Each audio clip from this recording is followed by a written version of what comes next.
Now, I'm not gonna lie, when I read the latest My Hero Academia chapter last week, I was a little bit disappointed. I was a little bit sad, because I was like, there is literally nothing happening in the chapter, like nothing, like plot changing or anything. It's kind of like the same thing and at the same time. But then I thought, like, when I saw in the end, like when the author basically talked that he will be on break for the next weekend, and the chapter was shorter than like the chapters before it. It was like I think 12 pages or something. I was like, huh, so that's exactly what Horikoshi is doing.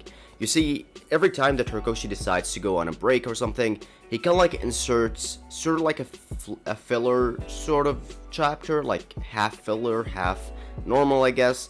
And since, I've been reading My Hero Academia for a really long time, I've really noticed that he does that, and he does go on a break to kind of like collect maybe some ideas, or maybe to rest for a bit, to decide to come back with even like with a blast, or with like a real life-changing chapter.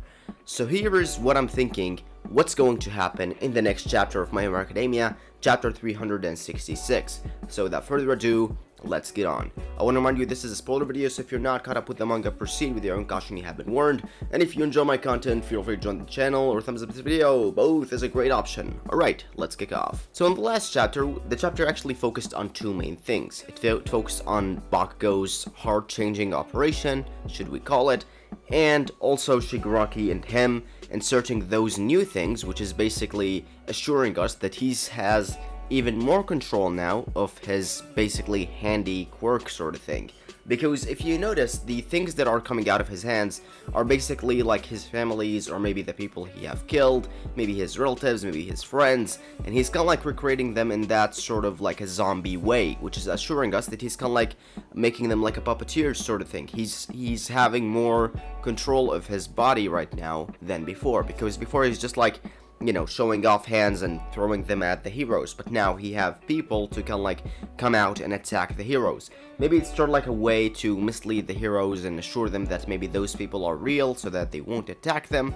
Maybe that's his tactic, but I feel like this thing, like this part of the story where Shigaraki is kind of like recreating bodies, is basically him or Horikoshi showing us that he's having more control over his quirks, and he's evolving as he's going through the battle. Now for the next chapter, I feel like it's going to take a really hard turn from Shigaraki and Bakugo and all those others, which is basically leaving us on a hand cliff of Bakugo's heart operation, and at the same time Shigaraki's, hands becoming those alive things, to go to somewhere else. And I feel like that somewhere else might be where Deku is, because the last time we saw him was like a couple of chapters ago, probably 10 chapters ago, and we saw him kind of like talking with the first user, and then the first user warns him like something is danger is coming at him, and then that's basically where we saw him last time. So the chapter could actually shift to where that is and show us basically like 10 minutes ago or 30 minutes ago where Deku was and what was he's doing and all of those things. Now, my guess is that the chapter could actually go with two turns in terms of Deku. Either those things that are approaching him are like some sort of like a high-end Nomus that All For One have created to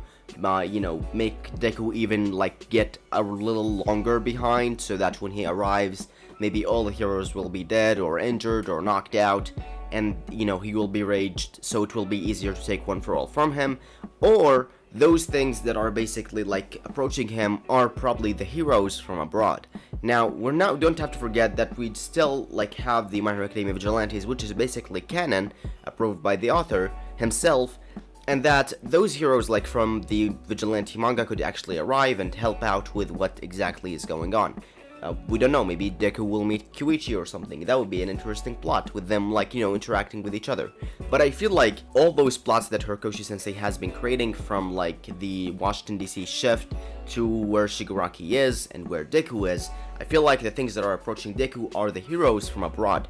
Not just from the US, but from other parts of the country. It could be actually like from the US, just like from the US as it is, but it could be from other parts of the world, like maybe, Egypt or whatever other hero is, like from the third movie of My Hero Academia, the Team Up mission. So I feel like that could be an interesting thing, like they are coming like from a jet or something, like how Starstripe arrived, or maybe they are flying towards him.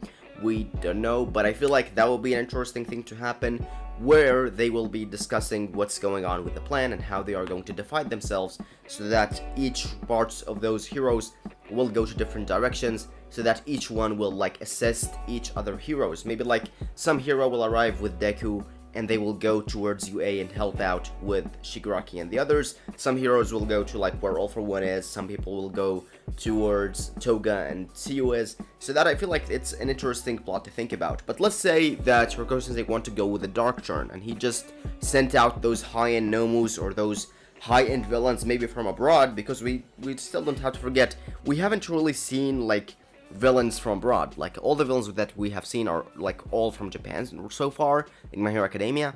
So I feel like if Horikoshi-sensei decides to go with that turn, like how All For One like maybe might say, but I too have friends from abroad or something, and then all those villains will arrive like from different parts of the world and can like go towards Deku, maybe like the #1 villain or something. I feel like that would be really interesting and a really interesting plot to tag along with. But I feel like that's so far for Deku. I feel like if that's where the plan, like if a villain comes to Deku and tries to attack him, or like multiple high-end Nomus, he will have to fight them and stall for the fight, so we'll see like a chapter of him fighting against those Nomus and trying to get as fast as possible towards Bakugo and the UA and where everyone else is. But at the same time, if Horikoshi-sensei decides to go with the light side and, you know, the nice side, I feel like he's going to show us that there are heroes from abroad coming towards Deku, which is, I think, is more, you know, logical, because Horikoshi-sensei did like kind of like tease us a bit when he shifted the chapter towards Washington DC. It wasn't just like a flashback or a shift of chapter for nothing. That's my thoughts. As far as All For One goes, I feel like the fight between All For One and the heroes will also continues. Maybe he will sense like Shigaraki kind of like being afraid, or, you know, his sudden development, and he will be like, so you have awakened or something. I feel like that's an interesting plot. For Dabi, I feel like he's probably going to use a quirk cancelling bullet, that's the same one that All For One used, and as he's like burning and consuming his life, he will be regenerating at the same time, and he will probably fly towards where Endeavor and, you know, the other heroes are, and he will have to fight them as well. Maybe Shoto and Ida will probably go and kind of like fight him off in air, or maybe in the Genja mountain, or maybe they'll just stay in the city and fight it off until Dabi basically perishes.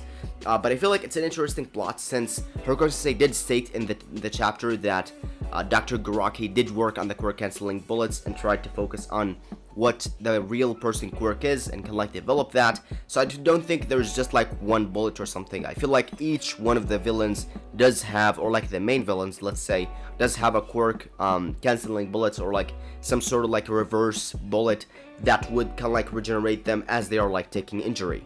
Which leads us to the next place where Toga and Tsuyu and Ochaku are. I feel like, as I said in my last videos, Ochaku and Tsuyu are in a really dangerous place, like even like close to Shigaraki's level of dangerous, because we don't have to forget that Toga have Sandman Parade. Imagine if she does like a planned Sandman Parade for like Shigaraki's blood, or let's say Gigantomachia's blood. Like what could happen to the heroes? Just basically full-on destruction. They won't stand a chance, and I stand by that. Imagine like just like an army of Gigantomachia approaching the city or something. It's basically the end of My Hero Academia, I feel like. So I feel like that's a really dangerous place for them. I feel like we're also going to lose some of the UA students in that fight or in that war arc. We might not if Horikoshi-sensei decides to go with the light side. I mean, one of the heroes literally had a hole in his heart, and now they are trying to fix it. So far as for Bakugo's fate, I feel like he's going to be alive. So I'm like 99% sure, because why would else like they would go, Horikoshi-sensei would go all the way like for 2 chapters, just kind of like designing that plot of its shot going inside Bakugo's body and becoming his heart, which is a really interesting plot, I feel like. But you know, I feel like that's an interesting thing, so I feel like Bakugo is probably going to be alive in the next chapters, and he will return alive. Maybe as Deku arrives, he will probably like, you know, arrive with Bakugo and they will both fight against Shigaraki. I feel like that will be interesting, because Shigaraki is definitely just like afraid of Bakugo at this point. Not Bakugo himself, but like the Crusaders that looks like Bakugo, because we have seen his face. So I feel like that's pretty interesting, and I feel like as the chapter is going, or as the story is going, how the Crusader looks does actually match with how Bakugo's looks. So maybe he's like his grandparents or something, or maybe he's like it's Bakugo but like from future time. So that's all it is for the theories. I really hope you guys have enjoyed them. It was a bit difficult to kind of like come up with theories because the chapter before that was actually, you know, kind of like a filler sort of thing. But I feel like, you know, if we were to sum up all the theories, it's definitely going to be about Deku. I'm pretty positive about that. Maybe it's probably going to shift about All For One and where the other heroes are. I don't think it's probably going to shift about Dabi. Maybe Ochaku or Tsuyu, if that were the thing, like the Ochaku and Tsuyu or Deku is like the highest thing to shift about. Or maybe we're gonna see like a Shigaraki's flashback about him and his family, or maybe get to know his story a little bit more, or maybe to find out what are those zombie things that he created, what can they do, is it just like a puppeteer sort of thing, or are they destructive, sort of like human sort of thing, because he's definitely evolving in such a fast way. But that's all it is for me. Feel free to follow me on Twitter. I'll be posting a summary of the chapter when it comes out, so feel free to stay sure for that. Also, there is no chapter this week, so feel free to rest assured the chapter will be, you know, going on, I guess, next week. So I really hope you guys will look forward to that. I have been the manga viewer, and I will see you all next time. Johnny.